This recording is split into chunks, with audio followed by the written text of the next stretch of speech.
तो दोस्तों चलिए आज शुरू करते हैं। आज का हमारा टॉपिक जो है वो डिमांड साइड मैनेजमेंट है। मतलब हम लोग जो एनर्जी अपना कंजप्शन कर रहे हैं, हमारा जो डिमांड है, जिस जिस प्रकार का जो डिमांड है हर एक घर का, हर एक कंज्यूमर का, उसको कैसे हम लोग मैनेज कर सकते हैं, कैसे कम ही एनर्जी कंजप्शन में हम लोग ज़्यादा आउटपुट कर सकते हैं। ज़्यादा आउटपुट जैसे पहले 100 वाट में, जैसे क्या होता था पहले 100 वाट में वाला बल्ब जो होता था उसके किन के लाते थे तो चमक आता था हमारे घर में, उतना ही इल्यूमिनेशन आता। तो आजकल क्या हो गया कि हम लोग 5 ही वाट का जो बल्ब किन के ला रहे हैं। पहले इनकेंडेंस लैंप लाते थे, उसको प्रयोग करते थे। आज उसकी जगह क्या कर रहे हैं कि एलईडी प्रयोग कर रहे हैं। तो उससे क्या हो रहा है कि हमारा जो डिमांड है कंजप्शन का, जो हमारा कस्टमर का डिमांड है जो कंजप्शन कर रहे हैं, उसको कैसे मैनेजमेंट करें। कैसे मैनेजमेंट मतलब कि कम ही आउटपुट में कैसे क्या करें हम लोग। सॉरी कम आउटपुट में नहीं, वो क्या बोलते हैं मतलब कम ही एनर्जी कंजप्शन में, कम ही यूनिट कंजप्शन में क्या करते हैं हम लोग, ज़्यादा से ज़्यादा आउटपुट कैसे हम लोग प्राप्त कर सकते हैं। इसका मतलब ये हुआ मैनेज कैसे कर सकते हैं हम लोग, जो हमारा कंजप्शन अभी इतना ज़्यादा हो रहा है लार्ज अमाउंट में, दिन के दिन जो हमारा बढ़ रहा है, पीक लोड आ रहा है जनरेशन यूनिट पे पीक लोड आ रहा है। उससे क्या हो रहा है कि जहाँ से हमारा बिजली पैदा होता है वहाँ पे समस्या ऐसे आ रहा है कि थोड़ी समय के लिए सुबह शाम क्या हो रहा है, थोड़े ही समय के लिए वो लोग को एक न्यू पावर जनरेशन इस्टेब्लिश करना पड़ रहा है। तो वो समस्या कैसे हम लोग, ये जो बारंबार हम लोग कर रहे हैं ना, ये कैसे वो समस्या समाधान कर सकते हैं। तो एक विकल्प निकला जो हमारा था वो डिमांड साइड मैनेजमेंट था।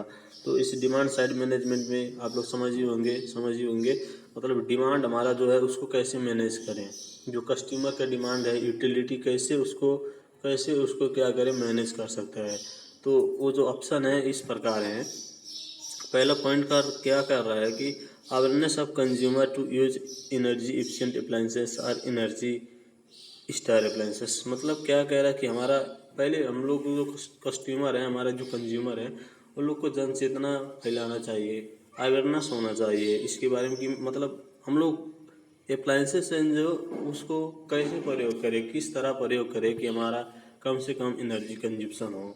और मैक्सिमम करके हम लोग जो है वो स्टार वाला अप्लाइंसेस प्रयोग करें। उसमें क्या होता है कि हमारा एनर्जी जो कंजप्शन है वो बहुत कम होता है स्टार वाले अप्लाइंसेस में कंपेयर में। बिना स्टार वाले अप्लाइंसेस के बहुत ज़्यादा कंजप्शन कम होता है। तो उससे क्या होता है हमारा जो डिमांड है उससे हमारा जो है वो मैनेज एक हो सकता है। जैसे बिना स्टार वाले अप्लाइंसेस में अगर जो वही डिवाइस अगर जो हमारा 100 वाट ले रहा है, अब स्टार वाले अप्लायंसेस वही डिवाइस जो है उतना ही आउटपुट जो दे रहा है वो सिर्फ 50 वाट में दे रहा है। तो दोस्तों 50 वाट का फर्क आ रहा है यहाँ पे। तो उससे भी क्या होता है कि हमारा एक डिमांड जो है, एक जो डिमांड है यूटिलिटी क्या करता है मतलब यूटिलिटी हम लोग का डिमांड देखता है कितना डिमांड है।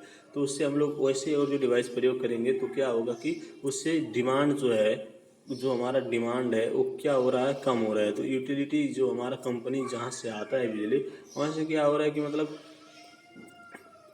वो लोग पावर जनरेशन जो कर रहे हैं वहाँ पे, तो उससे जो पीक लोड पे चल रहा है, कभी क्या चल रहा है, तो 2-4 यूनिट जो चला रहे हैं ना, तो आप 4 यूनिट चला रहे थे। तो हम लोग ऐसे करेंगे, हर एक घर के जो कंज्यूमर हैं इसे मैनेज करेंगे अपना जो कंजप्शन है। तो क्या करेंगे, पहले वो 4 यूनिट चला तो अब 2 ही यूनिट अथवा 3 ही यूनिट में क्या होगा, हम लोग का जो डिमांड है वो फुलफिल कर पाएंगे। वो लोग 1 यूनिट कमती हम लोग को क्या होगा कि बचत होगा। अब क्या होता है हमारे देश में कोयला से मैक्सिमम करके बिजली उत्पादन होता है, कोयला से हो गया। और एक है ये thermal power plant, gas power plant जो हैं, पानी भाप आ करके ये सब हो गए। तो इससे क्या होता है हमारा वातावरण जो है वो बहुत ज़्यादा प्रदूषण हो रहा है। तो इससे एक क्या कर सकते हैं कि वातावरण जो प्रदूषण हो रहा है, पहले 4 यूनिट चल रहा था, हम लोग अब अपने जिनका कंज्यूमर है वो लोग एनर्जी कंजप्शन जो कर वो कम करेंगे। और जो तो हमारा 4 यूनिट की जगह 3 यूनिट चलेगा, तो 1 यूनिट का जो है हमारा इन्वायरमेंट पोल्यूशन वो कम होगा। तो उससे एक फ़ायदा ये भी है। तो चलिए दोस्तों शुरू करते हैं कि क्या क्या ऑप्शन है हमारे डीएसएम में, क्या क्या इंक्लूड है ऑप्शन। पहले नंबर ये हमारा पॉइंट हो गया। दूसरा पॉइंट क्या है कि uses of CFL LED instead of incandescent lamp, uses of electronic ballast. मतलब कि हम लोग इनकैंडेंस लैम्प जो है इसके जगह हम लोग CFL LED अगर जो प्रयोग करेंगे, इसके जगह अगर जो हम लोग क्या करेंगे CFL LED प्रयोग करेंगे, तो क्या होगा कि इससे भी हमारा एनर्जी जो डिमांड है वो मैनेज होगा। मतलब पहले जो हमारा आता था 10 रुपये वाला बल्ब 100 वाट का, वो 100 वाट का होता था, 10 रुपये भले ही प्राइस कम था, तो क्या होता था मतलब क्या होता था वो कि 100 वाट का होता था। वो आउटपुट जो था उसका इल्यूमिनेशन पावर जो था, इल्यूमिनेशन पावर एक 5 5 वाट का जो LED है उतना ही देता है जितना इनकैंडेंस लैम्प का था। मतलब क्या हुआ कि अभी इसको हटाकर हम CFL LED प्रयोग कर रहे हैं, उतना ही आउटपुट दे रहा है। तो हमारा जो पावर कंज्यूशन है यहाँ पे भी क्या हुआ, बचत हुआ। हम लोग पहले 100 100 वाट उतना ही इल्यूमिनेशन के लिए प्रयोग कर रहे थे, तो अभी क्या हुआ उतना इल्यूमिनेशन तो हम लोग प्राप्त कर रहे हैं, सेम आउटपुट जो है प्राप्त कर रहे हैं, पर क्या हुआ कि जो वो पावर कंजप्शन है ना, पावर कंजप्शन रेट वो घट गया है। तो इससे भी हमारा क्या हो गया, एनर्जी का जो एक डिमांड है वो भी एक मैनेज हो रहा है इससे। तो क्या होता है इससे कि हमारा जो जितने उधर पे यूनिट है यूटिलिटी कंपनी का यूनिट, वो अगर जो चार चार यूनिट चलना चाहिए तो क्या होता है, मतलब 4 यूनिट मतलब 4 जनरेटर चलना चाहिए उसको प्रोड्यूस करने के लिए, तो हमारा क्या होता है 3 जनरेटर में ही काम चल जाता है। तो हमारा पीक लोड जो होता है तो अक्कर वो नहीं होता। और ये क्या हुआ है कि यूजेस ऑफ इलेक्ट्रॉनिक ब्लास्ट जैसे कैपेसिटर इंडक्टर, वो आजकल कैपेसिटर इंडक्टर रेसिस्टर प्रयोग होके LED बल्ब आ रहे हैं ना, वैसे वैसे वाला अगर जो प्रयोग करें तो हमारा उससे भी क्या होगा, डिमांड साइड मैनेजमेंट होगा। और तीसरा पॉइंट क्या है, shifting of high energy consuming load like water pumping two off peak hour. मतलब ये क्या बोल रहा है कि हाई एनर्जी कंज्यूप्शन जो ज़्यादा एनर्जी कंज्यूम जो जोन से डिवाइस कर रहा है, जैसे वाटर पंपिंग हो गया, और हीटर हम लोग जैसे इंडस्ट्रियल में जैसे वो प्रोडक्शन होता है ना, अभी हमारे पीक लोड जो आता है वो सुबह शाम 6 बजे आता है। अभी शाम को 6 बजे से 11 बजे तक रहता है, रात तक।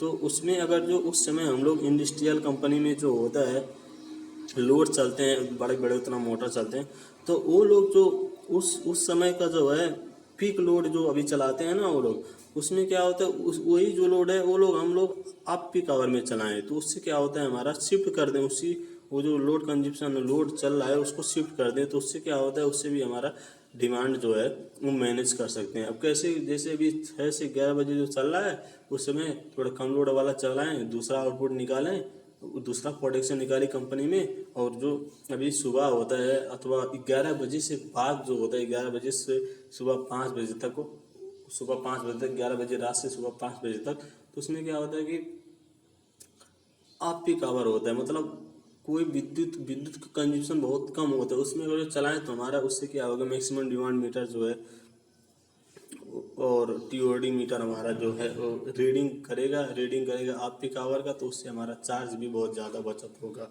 आप पीक आवर चलाने में। तो हमारा भी बचत हो गया चार्ज का, उधर क्या हो रहा है यूटिलिटी कंपनी का भी अच्छा हो गया, मतलब दूसरा यूनिट नहीं चालू करना पड़ रहा है पीक आवर में।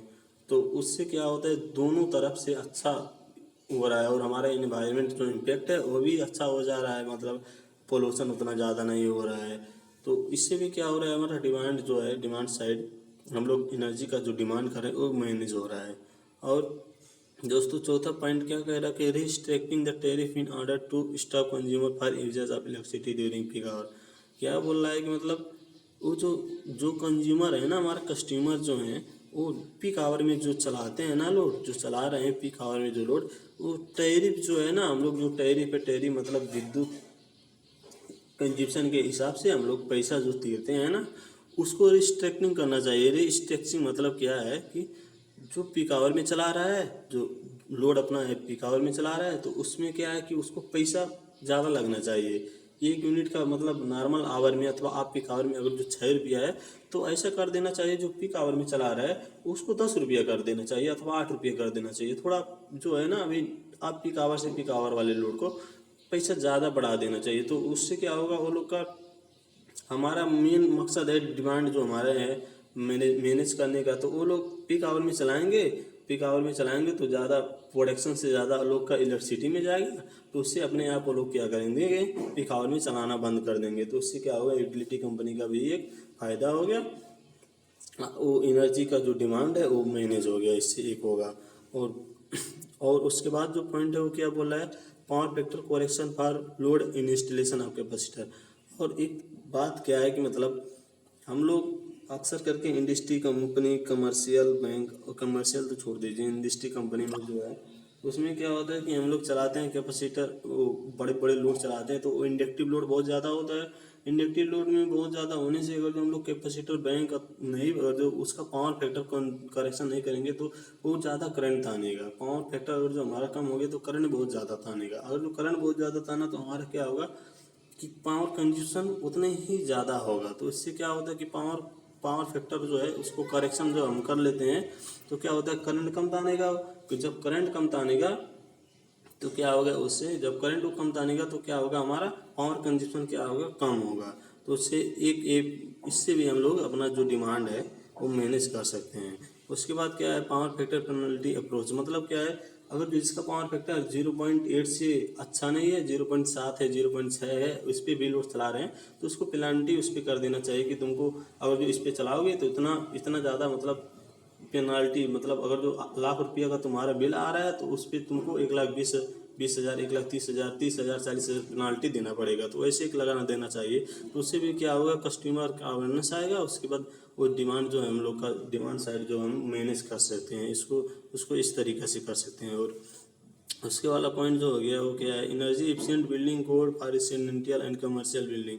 इसका क्या हो गया कि जो रेसिडेंशियल और कमर्शियल बिल्डिंग में है ना, वो एक एनर्जी बिल्डिंग के लिए कोड होता है कि इसके लिए इतना वाट का सिर्फ होना चाहिए। जैसे अभी हमारे किचन के लिए इतना वाट का होना चाहिए सिर्फ, और हमारे रीडिंग के लिए इतना वाट का होना चाहिए। हम लोग क्या करते हैं, 15 वाट का लाते हैं तो पूरे रूम में लगा देते हैं, सीढ़ी पे लगा देते हैं, जिधर भी लगा देते हैं। लेकिन से 15 वाट जो है वो सिर्फ एक स्पेसिफिक के लिए, जैसे हमारे हो गया पढ़ने के लिए जो है 15 वाट का हम लोग प्रयोग कर रहे हैं। वही टॉयलेट में हम लोग 15 वाट का प्रयोग करके क्या करेंगे, वहाँ पे हम लोग को 5 ही वाट में चल जाएगा।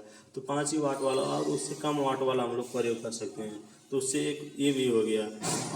और क्या है कि periodic maintenance of electrical equipment of industrial commercial consumer, मतलब अब ये जो है इंडस्ट्रियल कमर्शियल कंज्यूमर जो हम उधर जो लोड चल रहा है उसका मेंटेनेंस अगर जो अच्छा करेंगे, अच्छा मेंटेनेंस करते रहेंगे तो उससे एक क्या होगा कि अभी जैसे बियरिंग में प्रॉब्लम है तो मोटर फ्रिक्शन में बहुत ज़्यादा चल रहा है, तो उससे वो लोड डालने के लिए तो उससे क्या होगा, करंट तो लेगा और उससे क्या होगा कि ज़्यादा करंट लेने लगेगा। तो पीरियडिक मेंटेनेंस भी बहुत ज़्यादा ज़रूरी है हमारा डिमांड साइड मैनेजमेंट में। और क्या हो गया, एक लोड सेटिंग। अब एकदम पीक लोड में चला रहे हैं हम लोग, अब पहुंचा नहीं पा रहे हैं, हम यूटिलिटी कंपनी वाले पहुंचा नहीं पा रहे हैं, वो लोग को जो कंजप्शन है, डिमांड जो है वो पहुंचा नहीं पा रहे हैं। उस समय क्या कर सकते हैं, एक लोड सेटिंग कर सकते हैं, मतलब बिजली जो दे रहे हैं वो कटअप कर सकते हैं। ये भी एक हमारा क्या हो गया, डिमांड साइड मैनेजमेंट हो गया। तो दोस्तों आज के लिए इतना ही। वीडियो अच्छा लगा हो तो अच्छा लिखिए, और जो कोई थोड़ा बहुत समस्या हो वीडियो में तो कमेंट करिए, अपना सुधारेंगे। और अगर कुछ ना समझे हो तो बताइए, हम बताएंगे इनसे। धन्यवाद।